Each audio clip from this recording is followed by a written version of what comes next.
Welcome to This Explainer. Today, we're unpacking some incredibly fascinating anthropological data that challenges a deeply ingrained assumption we all kind of have, the idea that male-led hierarchies are just a biological default.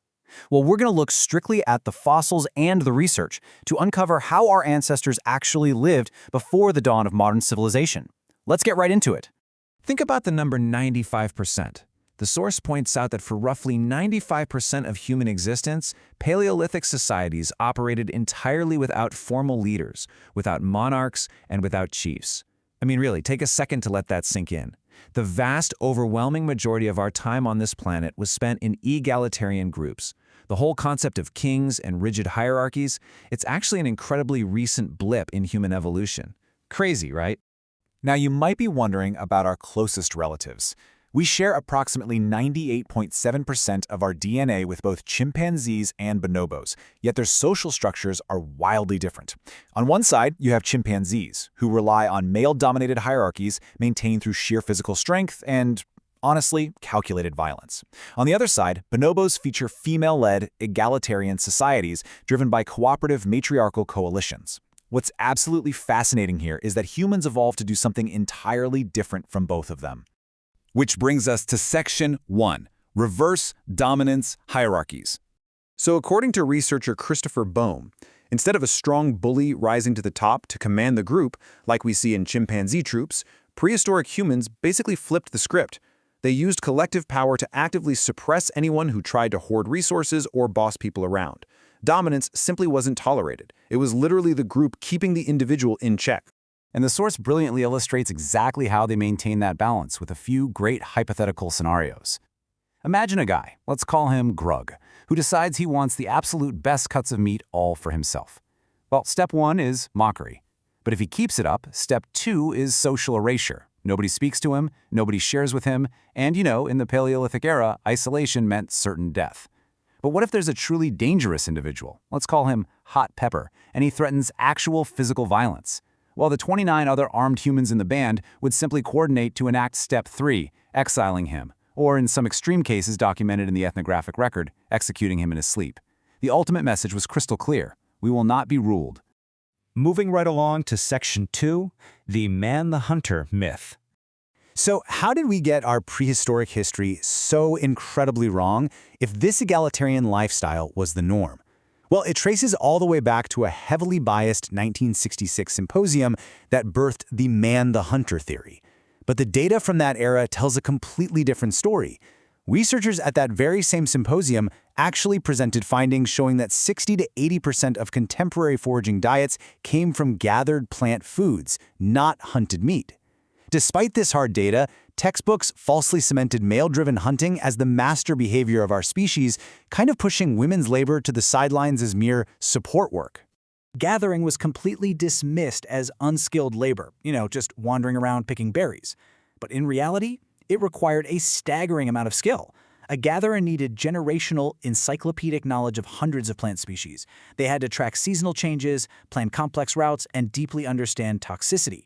Get this, the source even highlights a fascinating DNA analysis from the El Cedron cave, revealing that Neanderthals 50,000 years ago used penicillin mold to treat dental infections. I mean, that is highly sophisticated, life-saving medicinal work.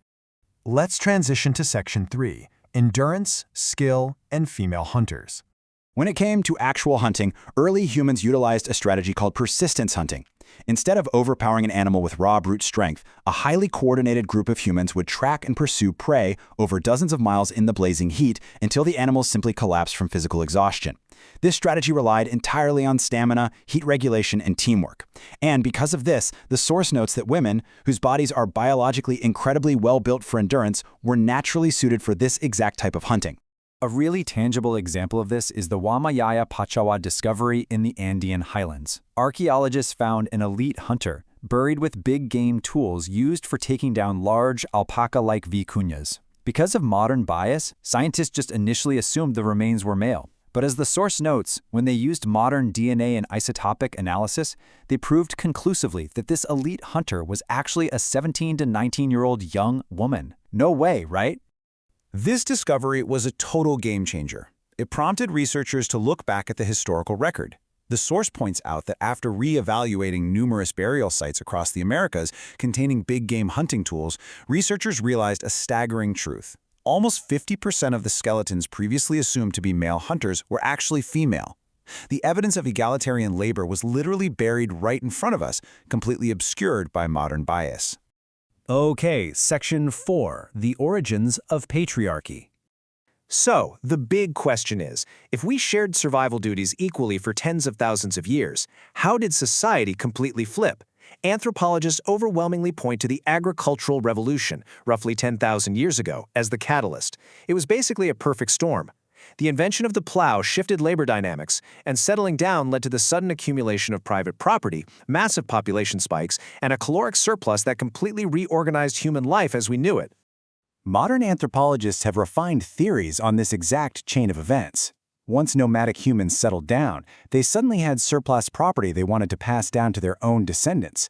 But to do that, men required something called paternity certainty.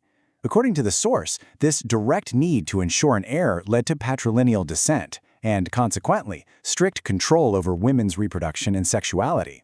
And to protect this new property pipeline, the very nature of raising children had to change. The source cites researcher Sarah Hootie to explain that prehistoric humans relied heavily on alloparenting, which is flexible, community-based childcare where the whole village helped raise the young. This allowed women to hunt and gather freely.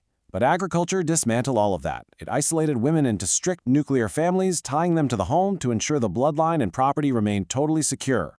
Furthermore, the source explains that as agriculture caused population densities to just skyrocket, humans now had fixed resources. Think silos of grain, permanent shelters, cultivated land. And this sparked intergroup warfare. Because defending these settlements required unweaponized physical strength, a trait where males possess a biological advantage, military prowess quickly became a pathway to political power. This further formalized male authority in these newly settled societies. Looking at the grand timeline of human evolution presented by the source, the big picture becomes incredibly clear. For over 300,000 years, Homo sapiens thrived in cooperative, egalitarian groups. Even 50,000 years ago, we see advanced, shared labor.